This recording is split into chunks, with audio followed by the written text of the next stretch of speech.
Assalamualaikum warahmatullahi wabarakatuh. Salam guru penggerak. Perkenalkan saya Nenden Rusmaya, calon guru penggerak angkatan 10. Saya dari SMA Negeri 1 Ciamis. Dan dengan bangga memperkenalkan juga Bapak fasilitator saya, yaitu Bapak Muhammad Heri Setiawan, dan pengajar praktik saya yaitu Bapak Wawan Kuswanda yang selama ini telah membimbing saya dengan sabar dan luar biasa. Dalam kesempatan ini saya akan membuat demonstrasi kontekstual dari modul 1.3 tentang visi guru penggerak. Visi adalah harapan, visi adalah mimpi, bagaimana saya mewujudkan visi saya untuk murid saya 5-10 tahun mendatang.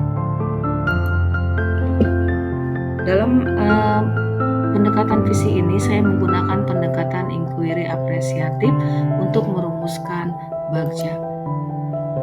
Inquiry apresiatif digunakan untuk mengidentifikasi hal baik yang telah ada di sekolah dan mencari cara bagaimana hal tersebut dapat dipertahankan dan memunculkan strategi untuk mewujudkan perubahan ke arah yang lebih baik. Agar dapat menerapkan pendekatan inquiry apresiatif, maka saya menggunakan metode bagja.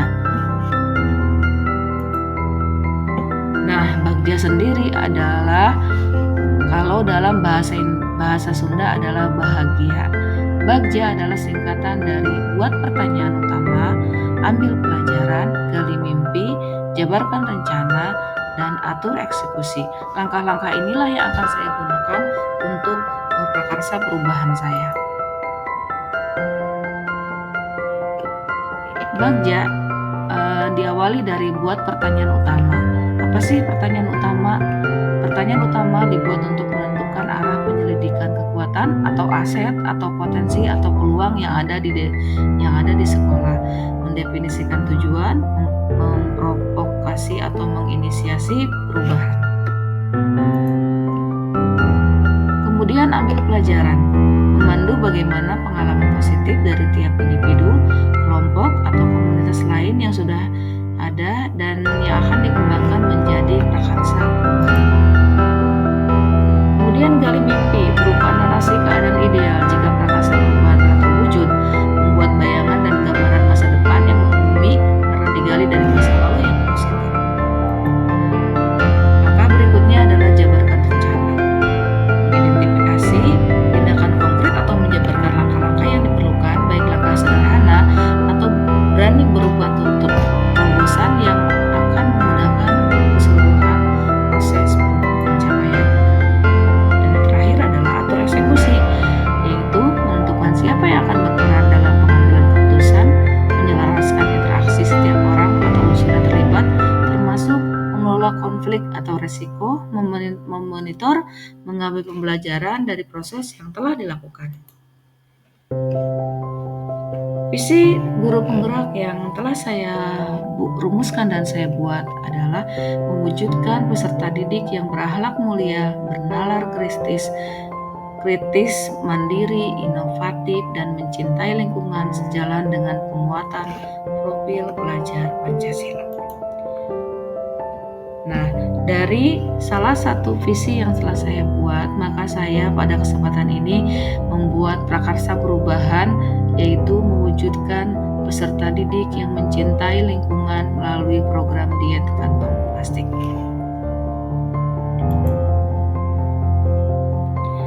Tahapan bagja untuk prakarsa perubahan yang telah saya buat, yaitu yang pertama adalah buat pertanyaan utama. Pertanyaan utama saya adalah, apa yang dapat saya lakukan agar sampah plastik di sekolah setiap hari dapat berkurang? Dan bagaimana cara agar murid-murid di sekolah saya dapat lebih menyadari bahaya sampah plastik ini? Maka tindakan penyelidikan pada tahap berbuat pertanyaan ini adalah, yang pertama, melakukan pengamatan bagaimana perilaku murid membuang sampah ketika jam istirahat tiba, kemudian berkolaborasi dengan kepala sekolah dan rekan sejawat mengenai banyaknya sampah plastik yang dihasilkan di sekolah setiap harinya, dan melakukan komunikasi dengan petugas kebersihan di sekolah. Langkah berikutnya adalah ambil pelajaran. Untuk pertanyaan yang saya buat di langkah ini adalah, siapakah guru di sekolah yang sering mengajak murid untuk melakukan diet kantong plastik? Karena pasti ada guru di sekolah yang sangat peduli terhadap lingkungannya dan mengambil langkah ini. Kemudian langkah-langkah apa saja yang diambil guru tersebut sehingga murid mau melakukannya? Maka tindakan penyelidikan pada tahapan ini adalah mencari profil guru di sekolah yang sudah berhasil dalam program diet kantong plastik, kemudian melakukan wawancara dengan guru tersebut tentang tahapan apa saja yang dilakukan sampai berhasil mengajak murid melakukan program tersebut dan sampah plastik di sekolah menjadi berkurang. Tahapan berikutnya adalah gali mimpi.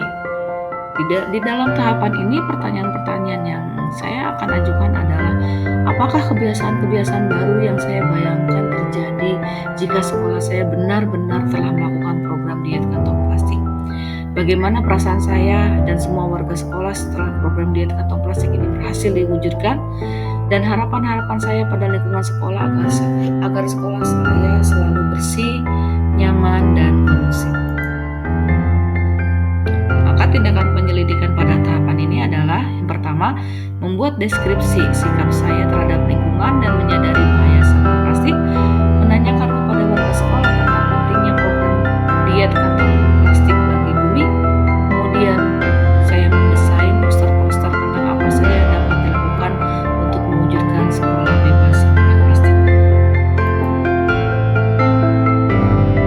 Maka keempat adalah jabarkan rencana. Pertanyaan yang dibuat adalah, apa langkah awal yang dapat saya lakukan untuk mewujudkan sekolah bebas sampah plastik? Kemudian apa langkah terobosan yang dapat saya lakukan untuk menguatkan praktik baik tersebut? Dan bagaimana cara mengukur keberhasilan program diet kantong plastik? Maka tindakan penyelidikan yang akan saya buat adalah, 1. Membuat capaian realistik untuk setiap minggunya.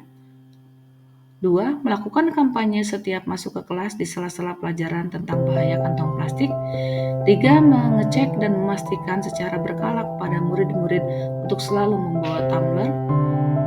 Kemudian yang keempat, berkomunikasi dengan petugas kebersihan untuk mengetahui progres berkurangnya sampah plastik setiap minggunya. Tahapan terakhir dari tahapan Bagja ini adalah atur eksekusi. Pertanyaan yang dibuat untuk tahapan ini adalah, siapa saja yang akan saya libatkan dalam mewujudkan rencana ini? Kemudian kapan program diet kantong plastik ini akan mulai dilakukan? Serta bagaimana catatan kemajuan program diet kantong plastik ini sampai sampah plastik benar-benar berkurang di sekolah. Maka tindakan penyelidikan yang akan saya buat adalah membuat kelompok duta lingkungan, baik dari kelompok guru maupun kelompok murid, kemudian mendata murid yang tidak membawa tumbler, kemudian mengedukasinya, memberikannya pengertian, kemudian melakukan sidak ke kantin sekolah tentang penggunaan kantong plastik dan perilaku jajan murid yang seharusnya membawa tempat makan dan minum sendiri yang sudah kita sepakati bersama. Karena kadang-kadang masih ada murid yang nakal atau penjual yang nakal masih menggunakan kantong plastik. Nah, demikianlah prakarsa perubahan yang sudah saya buat sesuai dengan pendekatan inquiry apresiatif berdasarkan tahapan Bagja. Semoga langkah kecil ini dapat membawa perubahan dan menginspirasi Bapak Ibu guru penggerak semuanya